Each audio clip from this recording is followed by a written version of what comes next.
여러분 안녕하십니까? 재활 치료를 위해 전국의 병원을 옮겨 다녀야 하는 재활 난민 문제를 해결하기 위해 전국 최초로 대전에 건립되는 공공어린이 재활병원. 지역의 재활아동 가족들이 정말로 애타게 기다려온 곳인데 3월에 문을 열겠다던 대전시 계획에 빨간불이 켜졌습니다. 잇따른 공사 지연에다 의료진 충원까지 차질을 빚으면서 개원 시점을 예측하는 것조차 쉽지 않은 상황입니다. 김철진 기자의 보도입니다. 지난해 잇따른 공사 지연으로 논란을 빚은 대전 공공어린이 재활병원. 다음 달이 대전시가 약속한 개원 시점이지만 아직도 공사가 진행 중입니다. 공사 대금 등의 문제로 지난 1월 또다시 보름가량 공사가 멈춰선 건데 잦은 공사 중단에 이젠 준공 시점 예측도 쉽지 않습니다. 예정된 공사 기간이 3개월 가까이 지났지만 아직도 공정률은 90%대에 머물러 있어 이후 일정 또한 미뤄질 수밖에 없습니다. 공사가 마무리되더라도 의료진도 아직 구성되지 않아 병원 운영이 불투명합니다. 공공어린이병원 건립추진단이 두 차례에 걸쳐 의사와 약사, 공개 채용에 나섰지만 지원자는 1명에 불과했습니다. 재활의학과와 소아치과, 소아청소년과 전문의의 경우 기존 2억 5천만 원에서 3억으로 인상해 공고를 냈지만 여전히 5명 중 1명만 채웠고 당직 의사와 약사 또한 지원자를 찾지 못했습니다. 전국적인 소아과 전문의 부족 현상에다 근무 여건 등 관련 정보가 적어 의료진들이 기피하고 있다는 분석이 나오고 있습니다. 현재 운영비 67억 원 전액이 11호 충당되고 있어 대전시가 정부에 국비 지원을 요청 중인 상황으로 추가 유인책을 마련하기도 쉽지 않습니다. 대전시는 잇따른 공사 지연과 의료진 구성 난항에 대해 추후 공공어린이병원을 운영하는 충남대병원과 대책을 논의해 입장을 밝히겠다고 전했습니다. 장애아동 부모들은 언제 개원할 수 있을지 알 수 없고 이번 계획은 꿈도 꾸지 못한다며 답답한 마음을 털어놓고 있습니다. 장애 어린이의 입원은 아이 1명의 입원이 아니거든요. 이 입원에 맞춰서 그 전 가족이 조금 움직여야 될 수도 있고 최소 4월은 돼야 개원이 가능할 거란 전망이 나오는 가운데 의료진 부족으로 정상 개원까진 보다 많은 시간이 필요할 것으로 보여 장애아동 부모들의 마음이 타들어가고 있습니다. TJB 김철진입니다. 대전시가 4대 주력 산업 가운데 하나인 우주 산업을 체계적으로 육성하기 위해 기반 조성 사업을 본격 추진합니다. 이를 위해 20억 원을 들여 지역 우주 관련 기업들의 특허 인증과 연구개발 기획, 시제품 제작을 지원하고 기술 이전과 스타트업 육성을 뒷받침할 계획입니다. 이와 함께 지역 우주 기업들을 중심으로 한 우주산업 협의체를 운영하는 한편 신사업 기획과 해외 선진지 벤치마킹, 전문 인력도 양성합니다. 계룡산 갑사 입구에 가면 금방이라도 귀신이 튀어나올 것 같은 폐호텔 건물이 있습니다. 4년 전 국토부가 나서 정비하기로 했다가 무산된 이후 철거를 위한 국비 지원마저 사찰 소유의 땅이라는 이유로 불발되면서 30년 넘게 방치된 상태인데요. 국립공원 앞에 자리 잡은 흉물실험 건물 때문에 인근 상인들과 관광객들만 피해를 보고 있습니다. 양정진 기자입니다. 갑사 입구 바로 옆엔 뼈대만 앙상하게 남은 건축물이 우뚝 서 있습니다. 주변엔 풀과 나무가 무성히 자랐고 건물 바닥에는 이끼가 가득합니다. 내부에는 이렇게 뒷담한 건축 자재가 곳곳에 쌓여 있고 골조물들은 썩거나 파손된 채로 방치돼 있어 사고 위험까지도 우려되는 상황입니다. 지난 1988년 호텔을 지으려다가 자금난 등으로 공사가 중단된 뒤 30년 넘게 방치된 건물입니다. 경관을 즐기러 온 시민들은 흉물스러운 건물에 기겁하고 인근 상인들은 악취와 스트레스에 시달립니다. 저 안에 들어가 보시면 알겠지만 쓰레기장이에요, 쓰레기장. 여름에 바람 불면 냄새도 많이 나지. 파리가 너무너무 많아서 손님들이 파리채를 들고 식사를 하시지. 지난 2019년 국토교통부의 공사 중단 건축물 선도사업 후보지 대상으로 선정돼 철거되는 듯 했습니다. 하지만 20억에 달하는 철거비부터 향후 운영 방향까지 이해관계자들의 생각은 엇갈려 흉물로 방치되고 있습니다. 국토교통부는 당시 공주시에 수익사업을 제시했지만 공주시 측과 갑사 측의 입장이 달라서 그대로 논의가 멈춰버렸다고 해명했습니다. 공주시는 당시 정비 사업을 담당했던 LH가 수익성을 찾지 못해 제대로 된 사업을 제시하지 못했고 다른 방법을 찾아 기획재정부에 철거 예산을 요청했으나 사찰 땅이 사유재산이라 지원할 수 없다는 답변을 받았다고 밝혔습니다. 공주시는 갑사에서 소유권을 주지 않으면 공공에서 자금 조달을 할 수 없으니 갑사로부터 소유권을 넘겨받아야 한다는 겁니다. 갑사 측은 조계종 방침에 따라 사찰 땅은 함부로 매각할 수 없으며 국가사업으로 지정했으니 책임지고 철거해달라는 입장입니다. 갑사와 공주시, 국토부 모두 미온적인 태도로 일관해 건물이 흉물로 방치되면서 국립공원 계룡산을 찾는 등산객들의 눈살을 찌푸리게 하고 있습니다. TJB 양정진입니다. 법원이 경찰 음주 측정 절차가 적법하지 않았다며 음주운전 혐의로 기소된 40대 여성에게 무죄 판결을 내렸습니다. 대전지법 형사 9단독은 지난해 2월 대전 유성구의 한 도로에서 음주운전을 한 혐의로 재판에 넘겨진 41살 여성 A씨에 대해 경찰이 혈액 채취에 응하지 않을 수 있음을 제대로 고지하지 않았다며 무죄를 선고했습니다. 당시 경찰은 A씨에 대해 호흡으로 10여 차례나 혈중 알코올 농도를 측정했지만 결과값이 나오지 않자 혈액 채취 방식으로 측정을 요구했습니다. 당진항 고대부두로 밀입국한 베트남 선원과 그를 도운 동생이 출입국관리법 위반 혐의로 구속됐습니다. 대전 출입국 외국인 사무소는 지난달 11일 배를 타고 입항한 뒤 보안 울타리를 뛰어넘어 밀입국한 선원 A씨와 광주의 집에 숨겨준 B씨를 CCTV 영상 검색과 탐문 등을 통해 사건 발생 21일 만에 검거했습니다. 동생 B씨는 불법 체류 상태로 형이 밀입국하기 전부터 SNS로 이동수단 등에 대해 미리 공모한 것으로 알려졌습니다. 국회 세종의사당 설치를 위한 선결 조건인 국회 규칙안 제정이 미뤄지면서 세종의사당 완공 시기도 오는 2028년으로 1년 미뤄진 상태인데요. 한 달 전 규칙안이 겨우 발의되긴 했지만 여야 당내 정치 이슈에 떠밀려 별다른 논의가 진행되지 못하고 있습니다. 답답한 상황 속에 세종시와 정치권이 조속히 매듭을 지어야 한다고 나서 결과가 주목됩니다.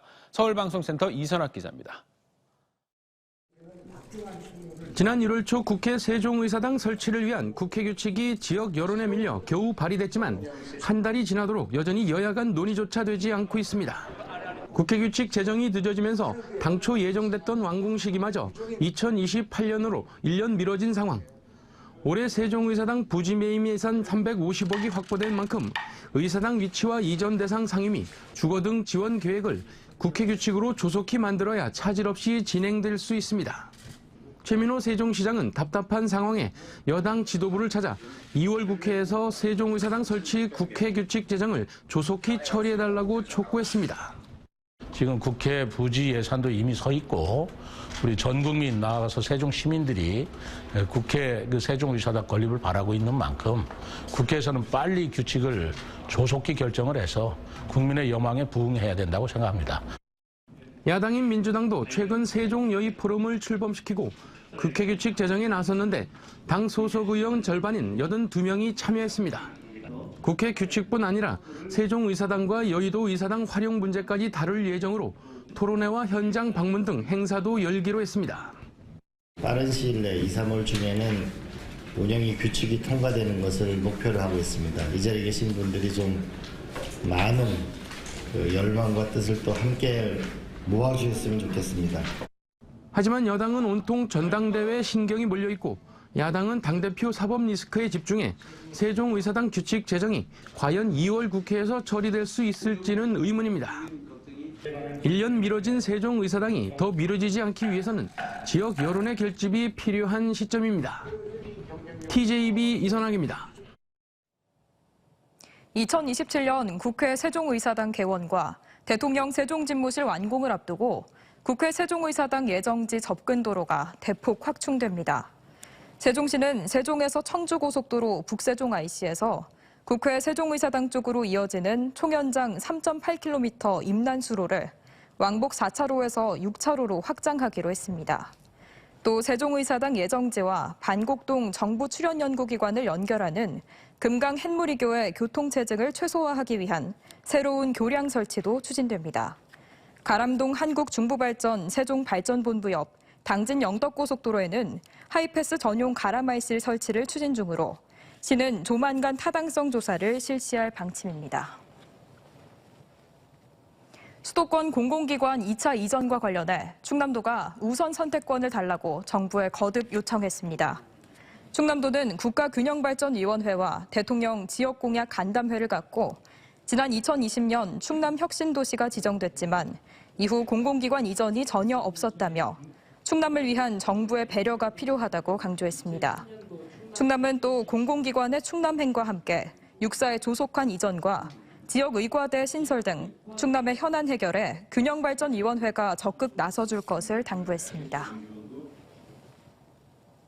대한민국은 6.25 전쟁 직후 선진국의 원조를 받아 최빈국에서 선진국으로 성장한 거의 유일한 나라입니다. 경제대국 반열에 올라선 지금 그때를 기억해 개발도상국 유학생들을 후원해 인재를 만들자는 프로젝트가 천안의 한 대학에서 4년 전 시작됐는데요.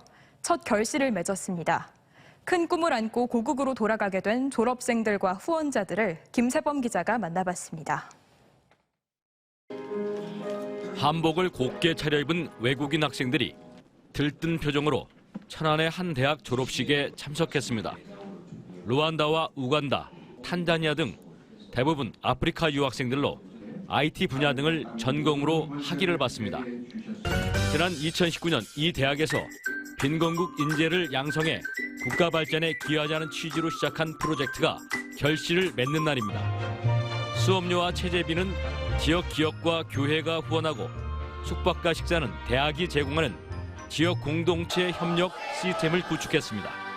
못 사는 나라가 아닌 같이 잘 살 수 있는 나라로 성장할 수 있기를 기대하는 마음으로 그들을 후원하게 되었었습니다. 또 학생 한 명당 지도교수 한 명을 배정해 때로는 스승으로, 때로는 부모의 마음으로 감싸 안았습니다. 컴퓨터나 휴대폰 등 첨단 기기도 지원하며 배움에 부족함이 없게 이끌어왔습니다. 코로나에도 이어진 빈곤국 인재 양성 프로젝트는 국가 간 교류가 활발해지면 더욱 확대될 예정입니다.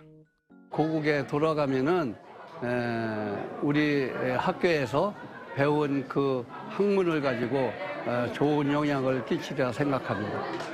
4년간 아낌없는 사랑과 가르침을 받은 14명의 외국인 졸업생들은 감사의 마음을 담아 편지를 낭독하고 후원자와 스승에게 꽃다발도 전달했습니다. 자랑스러운 학사 가운과 학사모를 쓰는 시간, 졸업생들은 환한 웃음으로 타국에서 고된 여정을 달랬습니다. 고국에 돌아가선 배운 기술과 학문으로 성공을 거두어 어려운 이웃을 돕는 데 앞장서겠다고 다짐합니다. 루안다에 들어가서 제가 배운 기술을 사용해서 그 기업, 그거 소프트웨어 개발하는 기업을 세우고 그 기업을 통해서 수익을 사용해서 아마 가난한 사람들에게 도와주고 이들은 헌혈을 통해 나누는 마음으로 4년간 보살펴준 한국과의 석별애정을 표현했습니다. TJB 김세범입니다. 대덕특구 기관장협의회가 주관한 올해 첫 정기해움 포럼에서 백만기 국가지식재산위원회 위원장은 45년 전 아프리카 국가 수준이던 한국의 지식재산권이 세계 5대 특허 선진국으로 도약했지만 세계를 리드하기엔 아직 심사 인력이 부족하다고 밝혔습니다. 백 위원장은 기업체나 출연연 퇴직자들이 심사관으로 활약할 경우 특허 기술 해외 유출도 막을 수 있다고 강조하며 특구 구성원들의 관심도 부탁했습니다. 세종시 교육청은 기후위기 대응과 환경교육 강화를 위해 올해 지역 11개 초등학교를 탄소중립 시범학교로 지정해 운영합니다. 이들 학교는 기후위기 대응과 탄소중립 실현을 주제로 다양한 교육과정 연계 환경교육 프로그램을 운영하게 되며 학생과 학부모, 교직원 등 학교 구성원들은 탄소중립 실천 문화를 조성, 확산하는 역할도 하게 됩니다. 시교육청은 탄소중립 시범학교에 학교당 운영비 1,000만 원을 지급하고 찾아가는 생태환경교육, 체험중심 분리배출교실, 환경교육 체험전 등으로 환경교육을 지원할 계획입니다. 대전에서 발생한 무연고 사망자의 73%가 원도심 거주자로 나타났습니다. 대전사회서비스원에 따르면 지난 2021년 기준 대전 지역의 무연고 사망자 93명 가운데 동구와 중구, 대덕구 등 원도심 거주자가 68명으로 전체의 73.1%를 차지했습니다. 특히 동구가 37명으로 가장 많았는데 서비스원은 대전역 주변에 있는 쪽방 밀집촌이 영향을 준 것으로 분석했습니다. 대전 5개 구청장들이 예상보다 저조한 고향사랑 기부제 활성화를 위해 릴레이 기부에 동참했습니다. 대전 구청장 협의회장인 서철모 서구청장은 동구에, 박희조 동구청장은 중구에 기부하는 등 5개 구청장들은 타 자치구에 고향사랑 기부금을 냈습니다. 고향사랑 기부제는 연간 500만 원 한도에서 기부하면 세액공제와 함께 기부액의 30% 범위에서 답례품을 받을 수 있는 제도입니다. 아산시는 LH가 추진 중인 탕정 2지구 도시개발사업 주변 지역인 탕정면과 은봉면 일대 난개발을 막기 위해 성장관리계획 수립을 마치고 고시했습니다. 성장관리계획은 기반시설 배치와 규모와 용도 제한 등을 담고 있으며 앞으로 이 일대에서 개발 행위나 건축 인허가를 받으려면 성장관리계획 내용에 적합해야 합니다. 아산시는 이를 통해 대규모 개발사업 인근 지역의 난개발 방지와 계획적인 개발 행위를 유도할 수 있을 것으로 기대하고 있습니다. 천안 논산고속도로가 위탁업체 소속 톨게이트 요금 수납원들을 직접 고용해야 한다는 판결이 나왔습니다. 대연제와 공주지원은 요금 수납원 32명이 낸 근로자 지위 확인 소송에서 수납원들이 원청인 천안 논산 고속도로로부터 근무자 배치와 인원 변경 등 직접 관리 감독을 받았기 때문에 만 60세 이상 정년이 지난 1명을 제외하고는 원청에 직접 고용 의무가 있다고 봤습니다. 다만 원청 직원들과 유사한 업무를 수행하는 만큼 임금 차액을 지불해야 한다는 주장에 대해선 동정 업무를 수행하는 근로자라고 인정하기 부족하다며 기각했습니다. 탄소 배출 감축 목표를 이루지 못하면 남극과 북극의 얼음이 녹아내려 2150년 해수면이 1.4m 상승할 수 있다는 분석이 나왔습니다. 기초과학연구원 기후물리연구단의 온실가스 배출에 따른 해수면 변화 예측 결과 2150년 해수면이 지금보다 1.4m 높아질 것으로 분석됐습니다.